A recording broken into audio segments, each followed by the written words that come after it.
3, 2.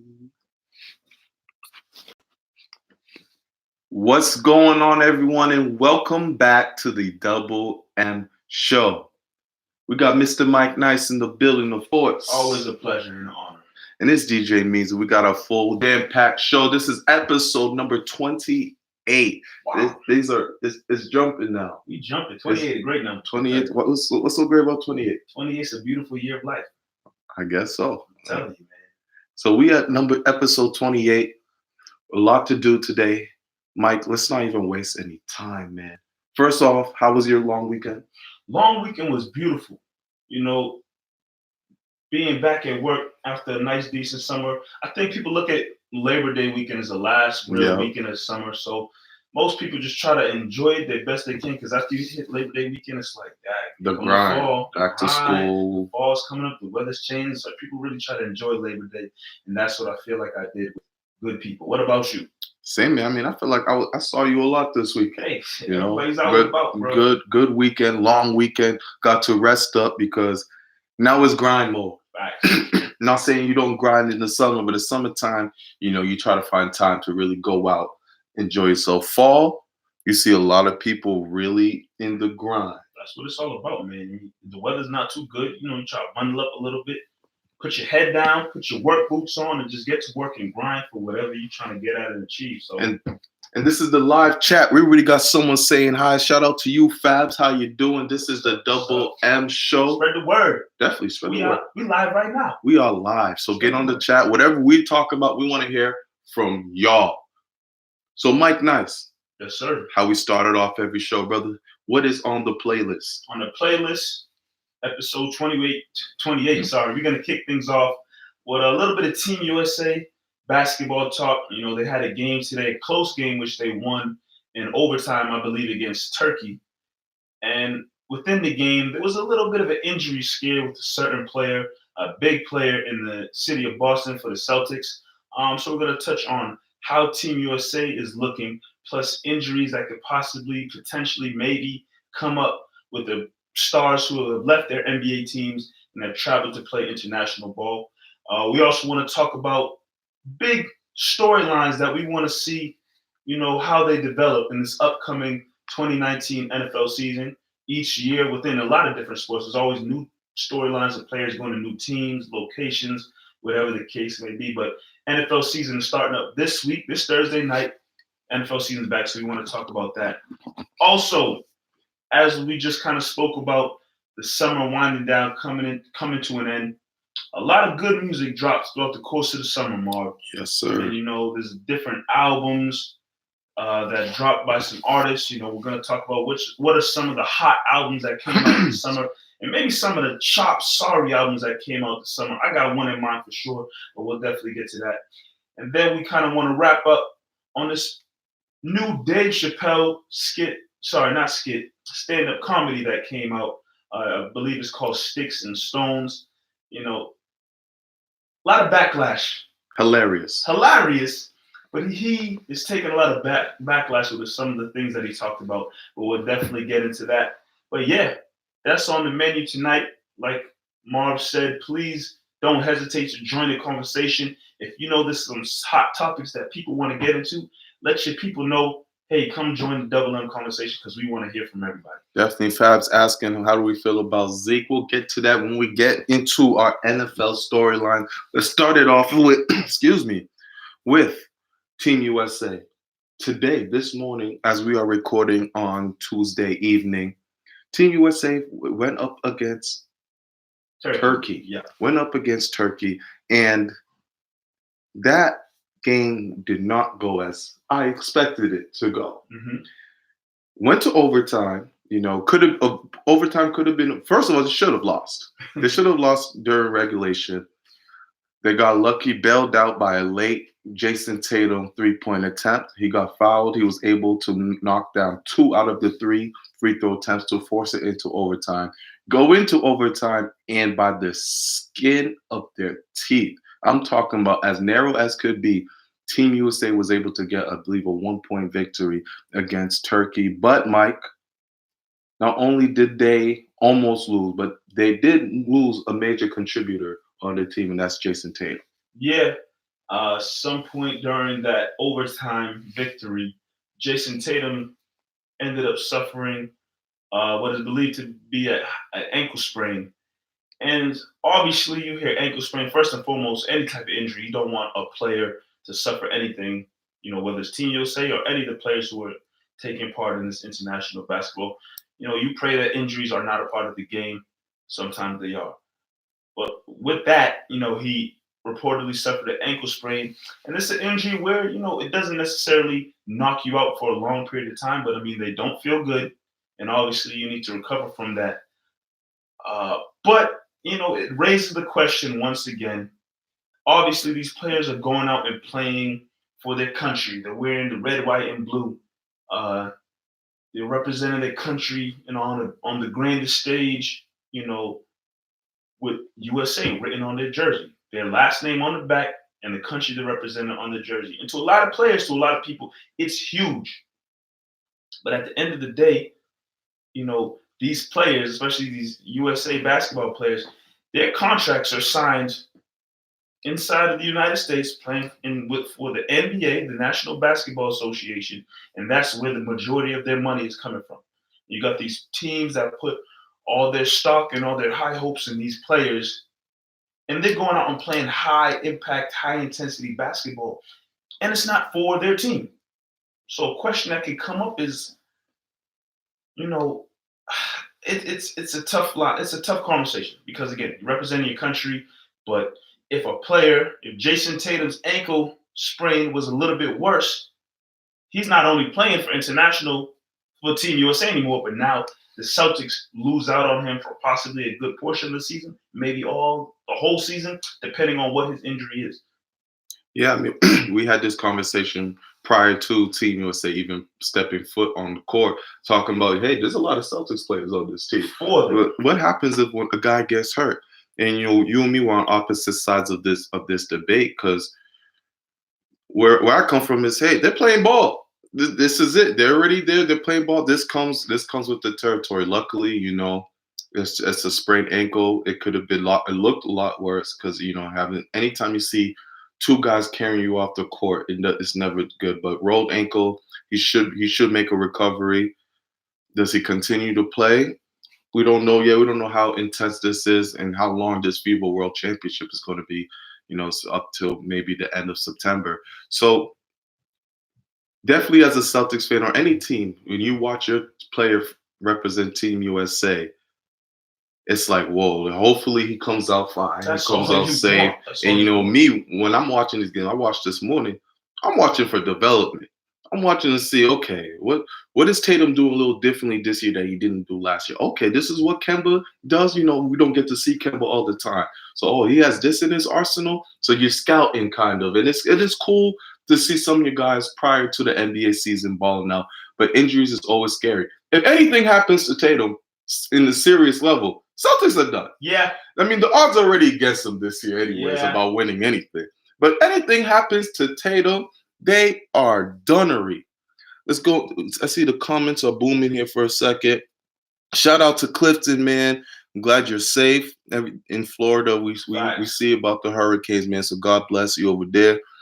What we got here? Cactus Jack talking about Melo and the importance of medals in finals. We all know. Melo just said that because he know damn well him sniffing an NBA Finals, NBA championship wasn't happening for him at the time he said that, and doesn't really look likely for him now either way. So he can just harp on the fact that he has 3 gold medals for the rest of his career. And I remember that quote was taken out of context. Melo was just talking about how if he were to never win a championship, those medals would be as significant to him as if, whether you believe it or not, that's how the man feels, as he should. Charles Barkley, gold medalist. Yeah. He went to the Hall of Fame as one of the greats. What else is saying in the Travis talking about Tatum needs to put some weight? Yeah. Yeah. And it's like he made a jump. He made a little jump from his rookie year to second year. But he just looks the same. Tatum is still, watching him even here, we all know offensively he is gifted. Sure But is. the man is soft. People don't want to hear it. People don't want to hear it. I've been saying it for a while. Tatum is a soft dude. When you see him play, I've seen him get stripped by point guards all the time. He needs to go bulk because he likes to attack. And when he attacks, he needs to go harder, but he doesn't have the weight with him. And that's a very good point, Travis. I think for sure if Tatum were to add some more muscle, add some more weight, turn it into muscle, like you just said, Marv, he's a very gifted player and he likes to attack. And I, watched over the last couple of seasons, and you see him go to the basket, and the slightest little bump that he takes, it just throws him off completely. Imagine this guy, I don't know exactly where his weight is right now, what number he's at, but if you were to put on a little bit of muscle, add some weight, add some muscle, the way he attacks the basket, he's bumping guys off him into the basket. I know, because he's a Celtic, a lot of people are going to kind of compare him to Paul Pierce and what Paul Pierce was able to bring to the table. Paul Pierce had some bulk to him. When he tried to get to the basket, Paul Pierce, you weren't bodying Paul Pierce easily. Right. Especially later on to his career as he continued to develop, you weren't bodying Paul Pierce. If he was going to get to the basket, you was going to feel his shoulders and whatnot as he's making his drive. Tatum can be that. He has a smooth shooter stroke. We all see that all the time. But also, like you said, Mark, he likes to drive. Imagine how much better his game would be if he's driving and bumping guys off to him and finishing and getting a bunch of and ones. It's just another element of his game that he can add to. I've said this comparison about Tatum, and every time, I don't think I've ever said it on Double M. I might have even said this comparison to you, Mike. But anytime I say this comparison to people act like I'm hating on Tatum, and I'm not. Tatum reminds me a lot of Joe Johnson. Mm. People like to give him the trajectory of a Paul George, which is cool, but Tatum really reminds me of Joe Johnson. Explain. And Joe Johnson, when he was in the Celtics rookie year, he was a soft dude, man. He was really soft. He was still developing, but you knew offensively the guy could get busy. Went down to Phoenix, he bulked up a little bit, and then he became an automatic 20-plus score per game. And then Atlanta, he really all-star level. It took a while, but once he got to Phoenix to really develop, and then he got into Atlanta and he became a star, and then got paid as a superstar with the Nets, which is still one of the biggest burglaries in NBA history because he racked up big time. But I see a lot of Joe Johnson and Tatum, and it's not a diss at all. Joe Johnson was a baller, guys. Like, let's not forget who this guy was. Yes, he didn't win many playoff games and things like that because he was the number one guy. Jack just brought up to you. What? Talking about, well, Joe Johnson never carried a team to the conference finals. He didn't. And what I've seen from Tatum right now, he doesn't look like that guy that can carry a team to the conference finals. And that's not a knock, guys. It's like, he's 21. It's not a knock. Let's call a spade what it is. But if Tatum can put that bulk in like Joe Johnson, we're not talking about he needs to be huge like a guy like Melo or Pierce was, but get bulked up like a Joe Johnson, and you add another dimension to your game. Yeah, absolutely. I agree with you 100%. It's a huge advantage that he'd have being, he's 6'8". He has the ball handling skills. He already has a shooting stroke. Now, if you just added muscle where you can get space, create space and freedom, because guys are kind of bumping off you when you drive. Like I said, it's another element to his game. He's only 21. And, you're talking about Joe Johnson. It took Joe Johnson some time to get into what you just explained. Obviously, Tatum's in a position now where Joe Johnson wasn't. Tatum is in a position now where all eyes are on him because he could possibly be the top guy on the Boston Celtics right now in 2019 at 21 years old. So hopefully it doesn't take him the same amount of time it took Joe Johnson to develop and get to where we saw Joe Johnson's career get to. Hopefully it happens much sooner for Tatum. Definitely. And just a reminder, I was looking at the chat. I see a lot of football talk. We will get to all that football talk soon in our next segment. Right now we are on Team USA and Jason Tatum. We got Justin Bossman saying he hopes Tatum is not hurt. We will need him this season. Yeah. Big time. Mike, Big time. What did we say? We said it here. We're going to say it again. Kemba can't be your number one guy this year. No. This team has to go through, in my opinion, and I wouldn't be mad at this at all, Jason Tatum and Jaylen Brown are your number 1 and number 2 options, and Kemba Walker's your third. That doesn't mean just because Kemba Walker's the third option, he doesn't have to be what they call him, cardiac Kemba, and he doesn't have to be.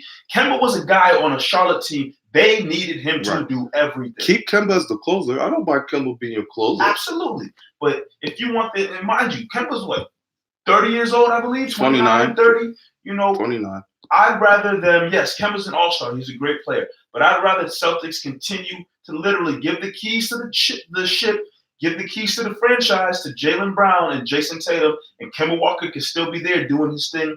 But if you want to really worry about this team having success now and more towards the future, you got Jaylen Brown and Jason Tatum right there looking like they're ready to take the next level.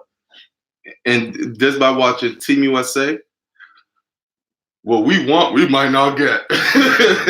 Because it's been the Kemba show. He's the only one really that's been just off of Team USA, and obviously this is Greg Popovich and Steve Kerr's system and whatnot.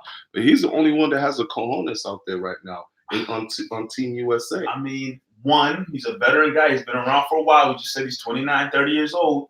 And on top of that, he's an all-star. He's like the only all-star on the team. I don't even look at Chris Middleton as an all-star because... Come on, put some respect on Middleton's name. He's a superstar when he plays against the Celtics. Middleton made the all-star team because Giannis got to choose him. That doesn't make sense, man. I don't care. That doesn't make sense. He was already selected on the all-star team. Then Giannis chose him.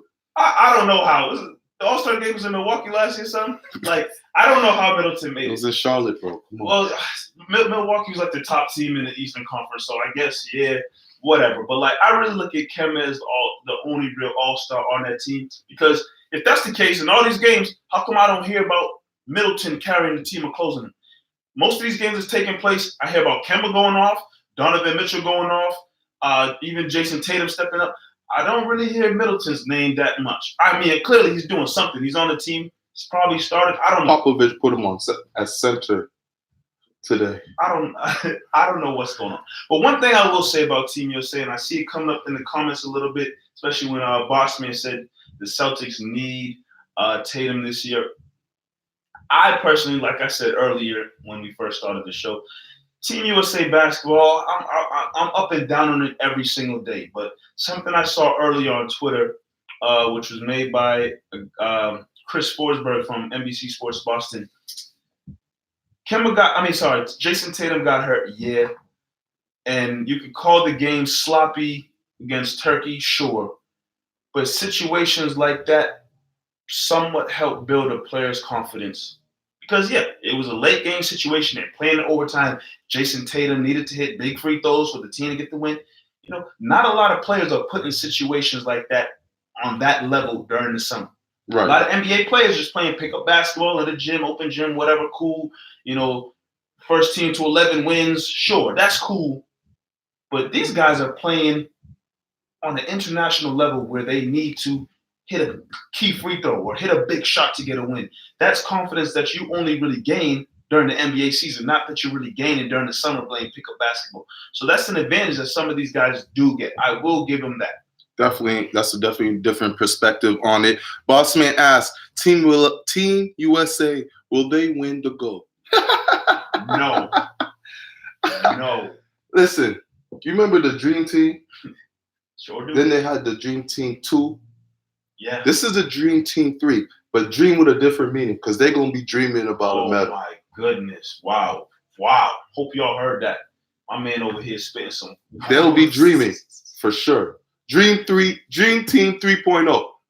Just put because they dreaming. Put an asterisk at the dream. It's not happening. This team, what I saw today, this team's not winning no shit. They're too small and they can't shoot. They are too small and they have no shooters. Like Joe Harris and Chris Middleton are not making buckets. But they're knockdown shooters in the league. Yeah, I don't know what it is. Maybe the ball's a little smaller. It's not flowing for them. And the height, we already knew that going in. That this team is just Mason Plumlee, Miles Turner, Brook Lopez. It's not enough height for you, Mark. It's not because Brook Lopez don't even play. Well, that's one problem. I watched highlights of a game versus like Canada or something.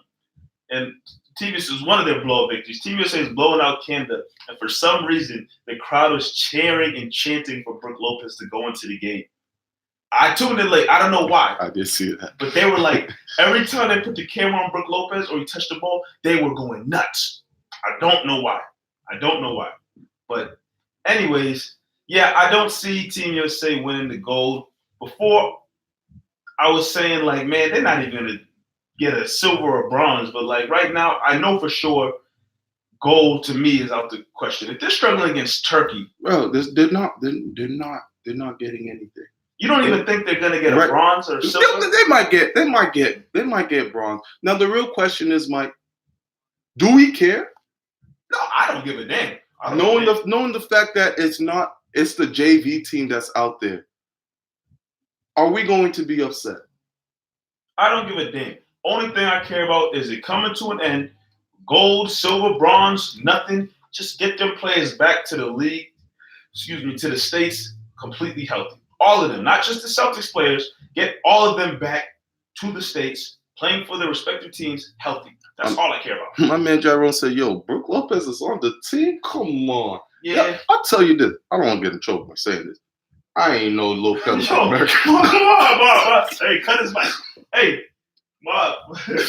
I didn't know you was part of Team USA. Oh, bro, the man was born in the States, bro. I didn't know.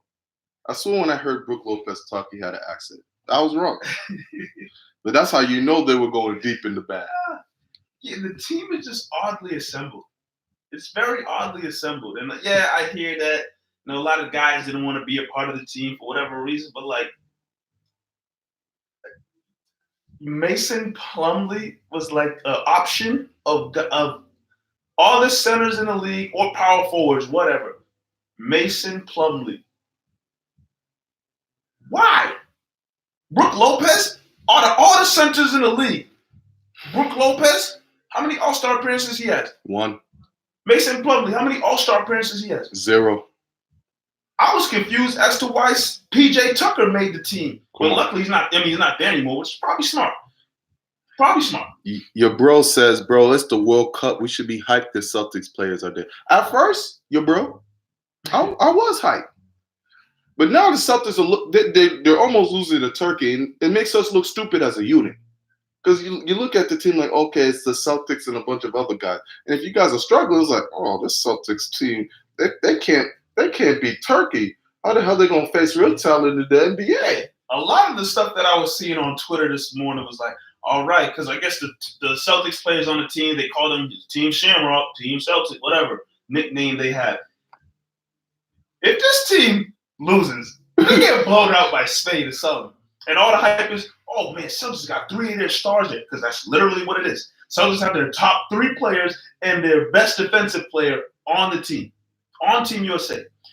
If this team gets to like the real thing in China or whatever, when they start playing Greece and Spain or whatever, if this team gets blown out, how ugly is that going to look? It don't look. It makes us look silly as a unit. Come on now, you're gonna have the Celtics out there getting beat. We already got embarrassed last year with the whole Kyrie Irving. You know, everyone coming out saying we're gonna win championship and got slapped. You already got embarrassed. Now you go out there, you call yourself Team Shamrock. You guys are, the cameras are all over you guys. All the Celtics guys. Kemba and Jason are pretty much one of the big stars on the team. And then y'all gonna get beat? It's a good question from our guy Boston. He asks, is this the worst Team USA team all time? And me, I might say yes. Because I look back at those like 2001 Sydney, they were talking about the Iverson, Duncan. Those teams lost and they sucked and whatever, they didn't win bronze or whatever. But at the end of the day, I think them losing was just like, they lacked team chemistry, and them players like just didn't really give a damn. Because take them dudes off of Team USA in 2000 and 2000, Grant Hill, Kevin Garnett, Paul Pierce, Iverson. Right, that was these dudes are all-stars, some Hall of Famers. I tell you, 80% of this current Team USA, they're not going to the Hall of Fame. They're not making an all-star team. Mike, they're not even going to make the Olympics team. Like, we still got to remember, this is the FIBA. And what else we got here? If USA does win gold, would they prove how good USA is overall? For sure. I guess. For sure. I get, but you know something. Our boy Jovan was saying earlier to us as well. Shout out to Jovan. The world of basketball is a lot better. Like look at the league right now. It's a lot of international players. Yep. Giannis, the MVP, international player, rookie of the year. Luka Doncic, international player. Most improved player, Siakam, international player. You know what I'm saying? I'm going down the list of high accolades, and those are international players I just named. Yeah. So, defensive player of the year, Rudy Gobert, international player. You guys see where I'm going here? Like the league is a lot different than it was in '92 with the Dream Team or 2008 with the Redeem Team. It's developed a lot. And I didn't even name only European players. I'm talking about African players. I'm talking about players, France, everywhere. Yeah. So it's a lot different now. People have caught up. And if you're gonna disrespect the world and put some JV guys, Brooke Lopez, Joe Harris, they deserve to lose. Then Team USA wasn't supposed to win today. If you watch that game, Team USA got really lucky. They had some bums shooting free throws, and I'm telling you, that guy, he must have got paid. The way he shot those free throws, he wasn't trying to make it in for Turkey at all. But hey, man, Team USA sneaked out this one. It's gonna look real scary from now on. I'm gonna still watch because my Celtics guys are there. Absolutely. So I gotta support and hope they don't make us look dumb as a unit. But yeah, we can talk about this Team USA. International play, Olympics. We could talk about this all day long, but we got to move on and switch gears a little bit. I know there was some football questions that came up, and like I said in the playlist, the 2019 NFL season is here. Let's go! Football is back, and it all gets started. Do you want to do a quick plug on our football shows? Absolutely. Let's do that. Marv and I, along other members of the CLNS Media Network, we got a lot of football content, NFL content, Patriots content coming up. You can catch Marv and I after every Patriots game live. Another year. Marv and I, good luck charms, because we've been doing this show now. The Patriots have made Super Bowl every year. They won 3 of those Super Bowls. 2 out of the 3. 2 out of the 3 Super Bowls. So Marv and I are trying to keep the good luck rolling. We will be live after every Patriots game right here on the CLNS If the Patriots go to the Super Bowl for the 4th time, it's us. Yeah, I'm starting to. It's us. Every year we've done the post-game show, whether the team was as booty as last year or as great as 2015, whatever it may be. They've been to the Super Bowl. It's us. Double M is bringing the good luck. So, yes, catch us again live after every Patriots game right here on the CLNS Media Network. We also will be a part of the Patriots Roundtable. If you guys are hip to that, yes. Marv and I, as well as our great guy Nick, been holding it down, and we're going to be doing it, making it even better, even hotter throughout the course of the season. So Double M Media will still be rolling, having great conversation here on Double M Media, Patriots postgame show with Marv and myself, and then the Patriots Roundtable, myself, Marv, and our guy Nick, holding it down. Check us out. But yes, Thursday kicks off the NFL season. I believe it's the Green Bay Packers versus Chicago Bears. But there's a lot of big storylines that can be talked about with the 2019 season. Guys getting traded, guys signing different places, players needing to step up, how rookies will bounce back in their second season. There's a lot of storylines that can be talked about.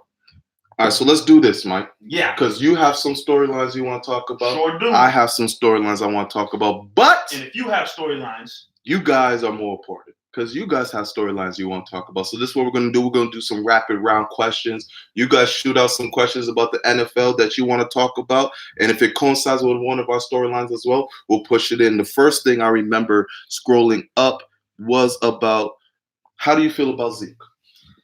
Zeke. I feel like the Cowboys, I don't know why Jerry Jones is just messing around. Like, obviously, the talent you have in Zeke. This is the Cowboys, one of the top teams financially in the league, and they've just been playing around and not wanting to pay Zeke.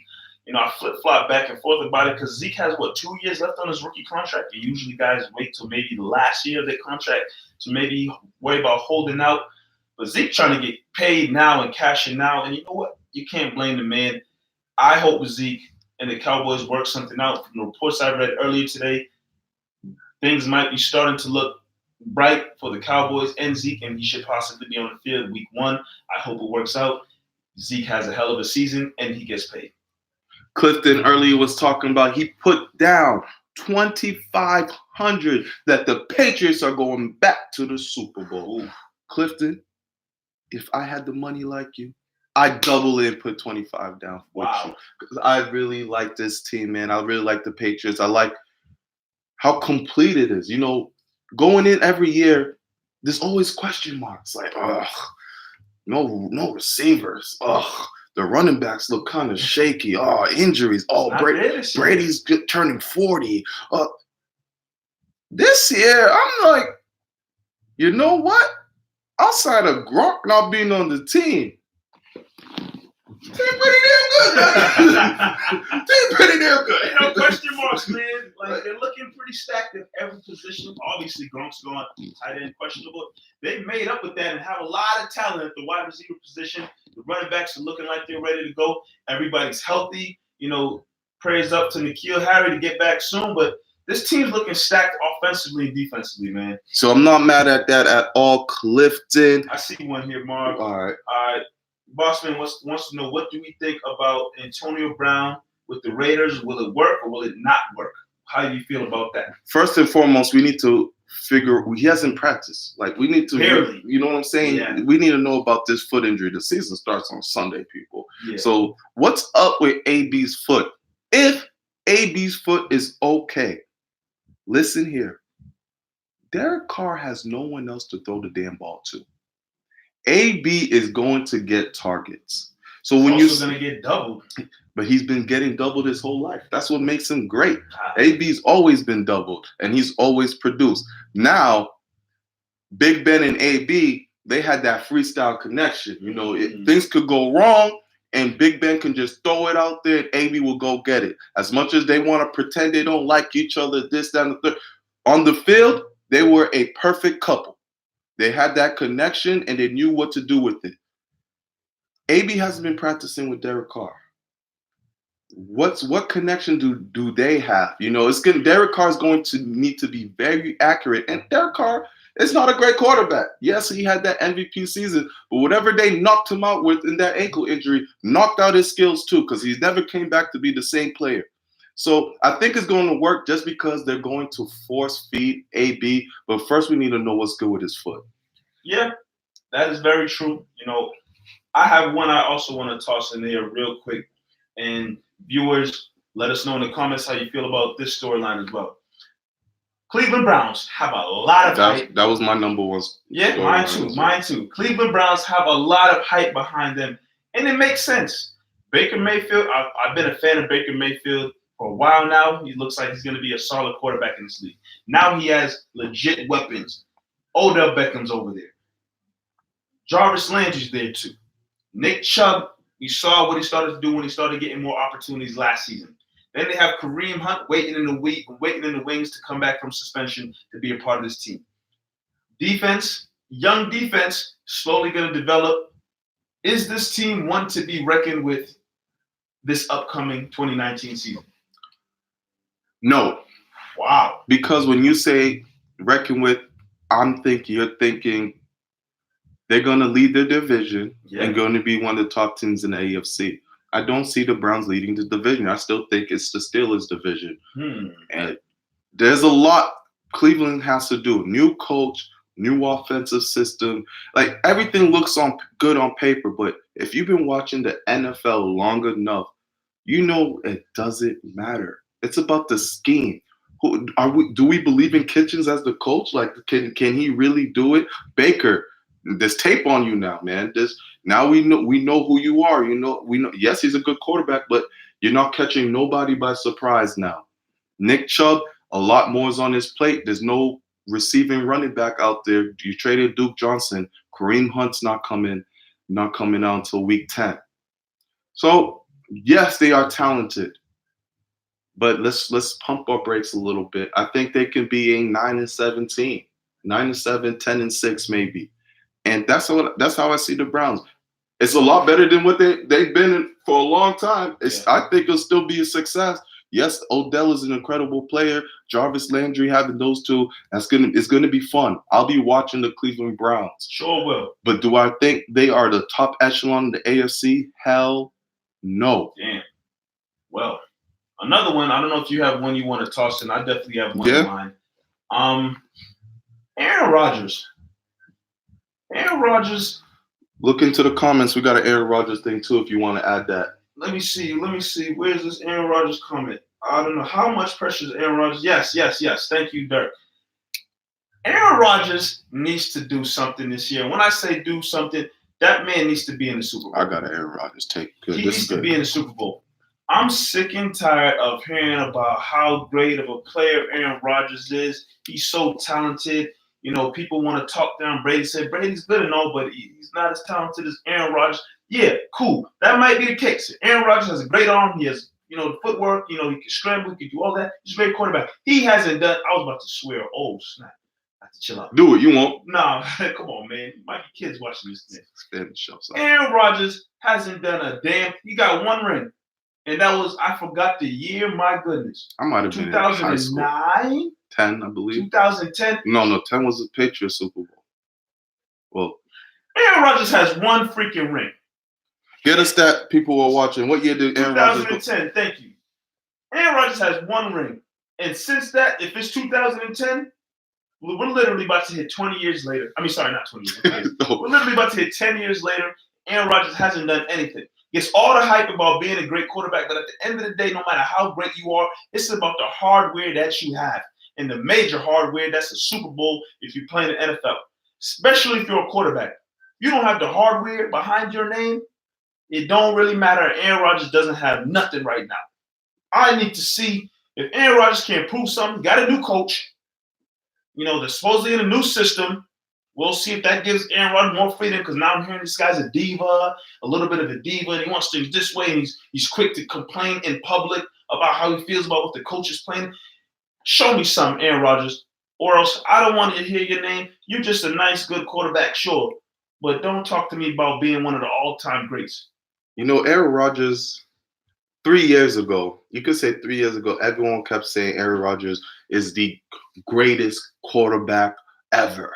The best quarterback. They weren't going to say greatest. They'll say he's the best quarterback in the league, better than Brady, better than better than Drew Brees. That was the book out on him.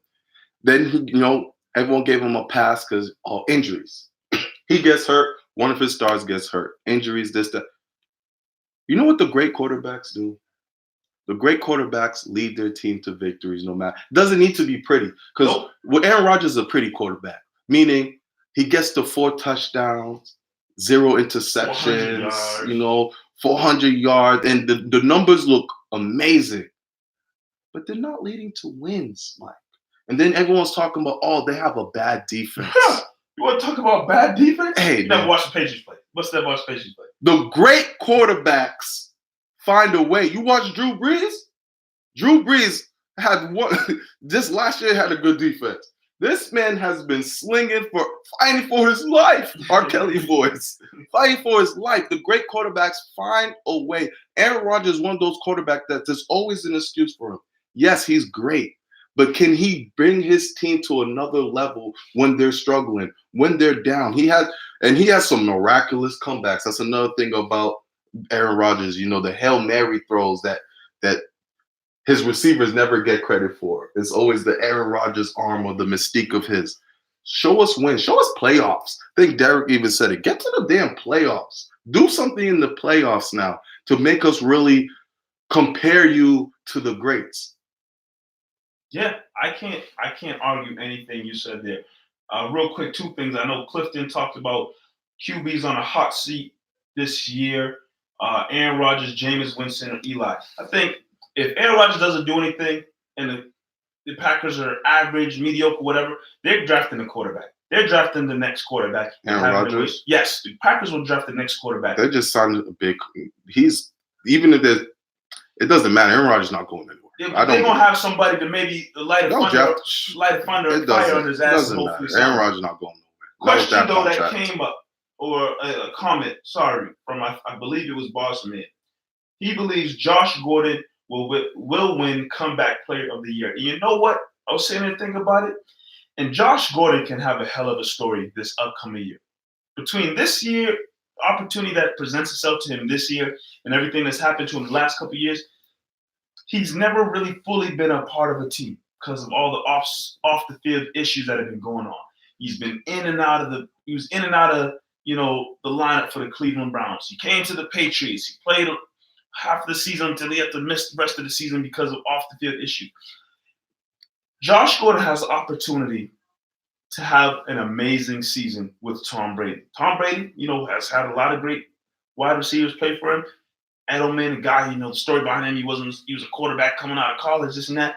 Look what Edelman's turned into. Josh Gordon has the personal talent, and now he has a quarterback that can make for a hell of a season for the New England Patriots and personally Josh Gordon. If this man plays week 1 to week 16 and puts up stats that are similar to what he was doing last season, and the Patriots end up going far, you were talking about in Clifton putting up money that they're going back to the Super Bowl, and Josh Gordon is a huge piece of that, I could definitely see him winning Comeback Player of the Year. The thing about Josh Gordon, what is he? The comeback. But this is an opportunity. This is a major opportunity. And those comebacks he's had with Cleveland when he's come back for a little, yes, he could win Comeback Player of the Year. Yes, he has a golden opportunity. But man, when did that story been beautiful last year? Last year, let's remember the story. He comes in. The Patriots were struggling. Offensively, Brady was throwing to nobodies. Like, you remember Chris Nogan? Chris Nogan. Funny one. He was throwing to no names. Edelman was suspended for 4 games. We realized that this isn't the same Gronkowski as last year. The running backs are pretty much only ones doing the show. Yeah, it was the James White, Sony Michel when he was playing. They were the ones really running the show. Josh Gordon came on the field and things started to pick up a little bit. The offense started to put up a little more points that we're used to. And then, unfortunately, we had that bye week, and whatever happened with Josh Gordon, he got taken away. And Patriots found a way to win the Super Bowl. But if Josh Gordon was on that team, and they won the Super Bowl, you know what the story would have been? How he came in and changed the game. Offense. How Gordon was the savior for the offense. And it would have been about Gordon. Then that comeback story would have been greater. This year, he could still win Comeback Player of the Year. The Patriots could still be Super Bowl champions, of course. But he's integrated into the system now. You know what you got kind of an idea of what Josh Gordon could bring. He could even be better than he was last year. Last year he was coming in. He looked a little slower than usual. He had that hamstring injury that he was battling now. So yes, I don't argue with you, Josh Gordon. If he can stay off of whatever he was on and be clean, why can't he be Comeback Player of the Year? I like it. So I know the chat is booming, Mike. What are you seeing? Derek says, who from the NFC is more likely to go to the Super Bowl this year? NFC is kind of wide open, I feel like. I don't feel like there's a lot. Obviously, the Rams were a hot team, coming out of last year. I believe it'll come down. NFC Championship game will come down to, again, I think this is what it was last year. I see the Rams and the Saints going at it to determine. Same two again. I see the Rams and the Saints going at it again to determine who goes back to the Super Bowl. Do the Rams, get that opportunity again, or do the Saints, who probably should have been there if it wasn't for a wild call at the end, make up for what happened last year and get over the hump, and possibly, if we're going Brady and the Patriots back to the Super Bowl, I'd love to see a Brady Breeze Super Bowl. Why not? I tell you who it is. I like you having Saints there, but it won't be the Rams with them. Philadelphia Eagles are going to the Super Bowl this year. I just see it happening. I like if Carson Wentz, because you can't have Josh McCown. Josh McCown is not Nick Foles now. If Carson Wentz can give you a full 16 plus playoffs, because you got to say plus playoffs with Wentz, full 16 plus playoffs. You got Alshon. I like the addition of Deshaun Jackson on that team. You still got the Aguilars. Miles Sanders, I think he's going to have a special year. The offense is very crazy, and the Philly's defense is good. Yeah. Philly has a great defense. I really like this team. If Carson Wentz, we see when he's healthy, even last year when he was playing, this guy is proficient, accurate, and he can move around the pocket. I like Philadelphia Eagles a lot to making it to the Super Bowl. What else, Mike? Rapid fire. All right, look. We gotta take maybe one more. If you see one, Marv, let us know. We gotta take one more because we definitely have other topics that we want to get to. That last one that just popped up is a good one as well. If you want to touch on that, Marv, I don't know if you see anything else. Bossman wants to know Jacoby Brissett has been presented a huge opportunity in Indianapolis. A huge, because I think you said on last week's show, and a lot of people I've talked about over the course of the summer, Indianapolis Colts are in a position to be a team to be reckoned with in the AFC. They lose Luck, the young gunslinging quarterback that had a bright future in front of him, but injuries took a toll on him. That same team is there. They upgraded the offensive line, which is all I've been hearing. But now Jacoby Brissett takes center stage as the starting quarterback. Where does that put the Indianapolis Colts in this upcoming season? It puts them as a fringe playoff team. A team that, I still think will be formidable. You built this team around Andrew Luck to give him weapons. You built an offensive line. You have one of the best defensive players in Darius Leonard. Your defense has gotten a lot better. Jacoby is no Andrew Luck. We all understand that. And Jacoby also isn't the same player that was playing for that team 2 years ago. That team was trash. That team was horrible. I think the Colts are going to surprise some people. I can see them being still a 10-win team in the NFL with no issue making the playoff, wild card, and from there you never know what can happen. But I like the Colts this year. Are they going to be Super Bowl favorites? No, not at all. But I think they're still a playoff team. Jacoby is going to put his name out there. Jacoby's going to be one of those players, I hope he's a starter for a long time. And then like 5, 6, 7 years down the line, you're going to be like, hey, fun fact, did you know Jacoby used to back up Tom Brady? People are like, what? Jacoby used to be a backup for Tom Brady? And not even remembered that. I hope that's where it's headed for him. Like you said, he has a huge opportunity in front of him. We see the comments flowing, a lot of football talk, a lot of sports talk, which is something Marv and I can do all day, every day. But we want to definitely move on and touch upon different things. Y'all could continue y'all sports Absolutely. talk, though. Don't stop the conversation. Y'all want to go back and forth in the comments about stuff in the NFL season or NBA, whatever. Keep it going. But Marv and I definitely have to move on. We want to talk about this past summer and the music that flowed through the airways with albums that dropped. My guy Marv here, music junkie. He's on music like this. It's thanks to this guy that I know some of the songs, some of the artists that I currently know. So I always turn to Marv when it comes to music and certain artists. Who should I listen to and whatnot? Marv, some albums that came out this summer that caught your eye, caught your attention, whatever you want to speak on, man, let me know. And same question for the viewers. Albums that dropped, or maybe even singles. Some people come out with one-hit wonders, and that's just what it is. But albums, songs that dropped during the summer that really caught your eye, caught your attention. Marv, right. What do you want to kick it off with, my friend? There was this artist, I think his name's like Lil Nas X or something. Switches right back to football. Woo! I'm playing. But this has been a great summer of music.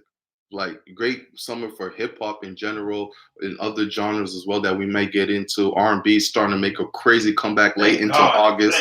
So there's been a lot of music coming out. I've enjoyed it a lot. I'm gonna start it off with some Afrobeat.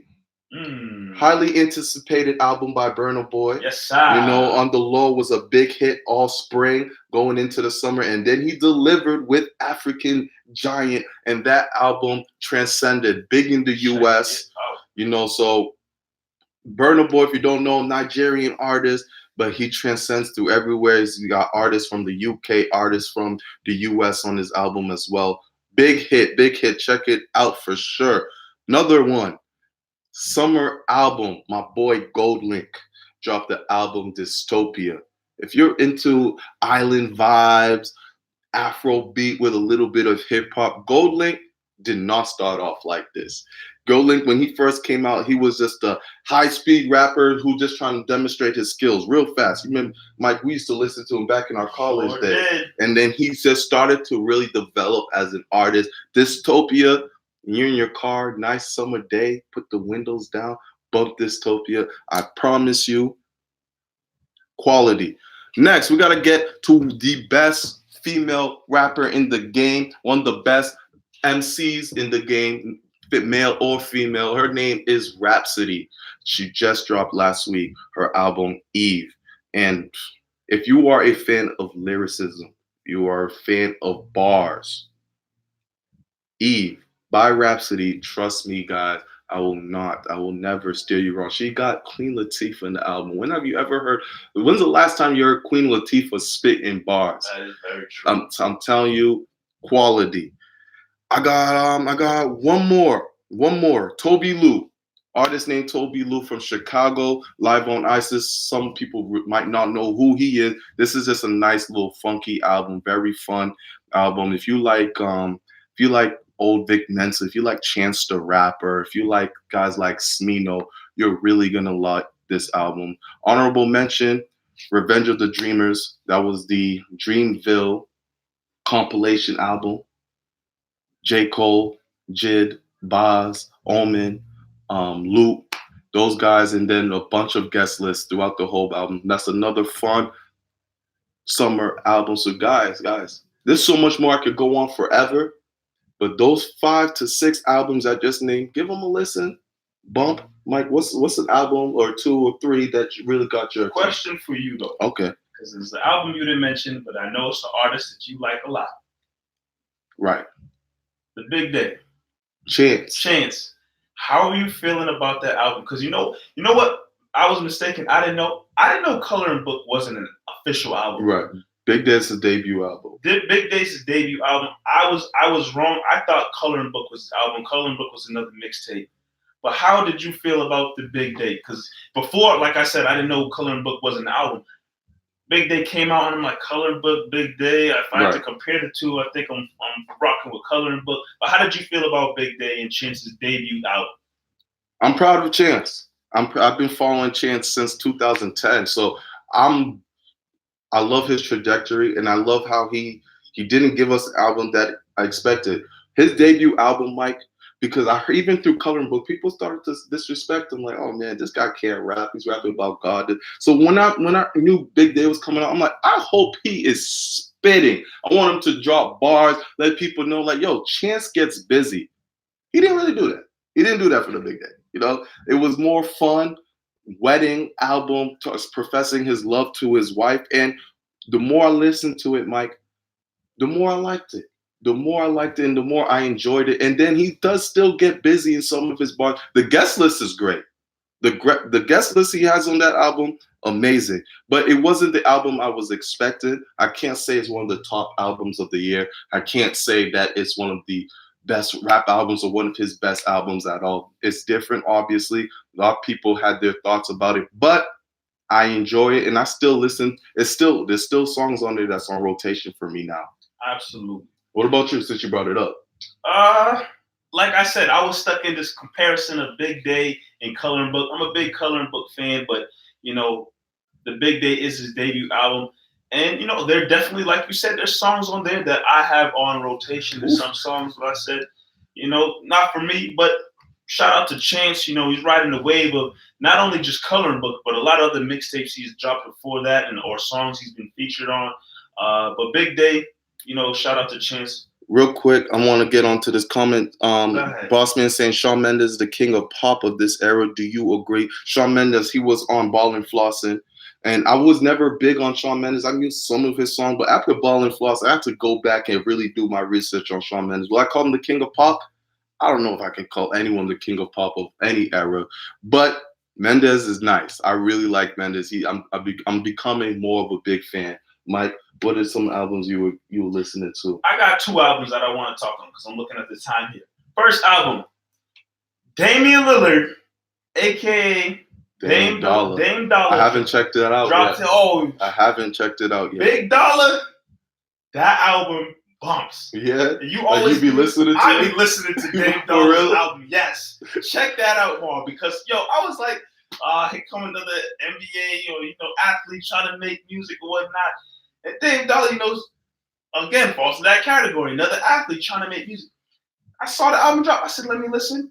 Bro, Dame goes off. Damn, I haven't checked. I know people have been giving a good review, but I'm going to listen to it. I heard Lil Wayne's on the album, right? I believe so, yes. Dame goes off with his album. Check that out. It's called Big Dollar by Damian Lillard, a.k.a. Dame Dollar.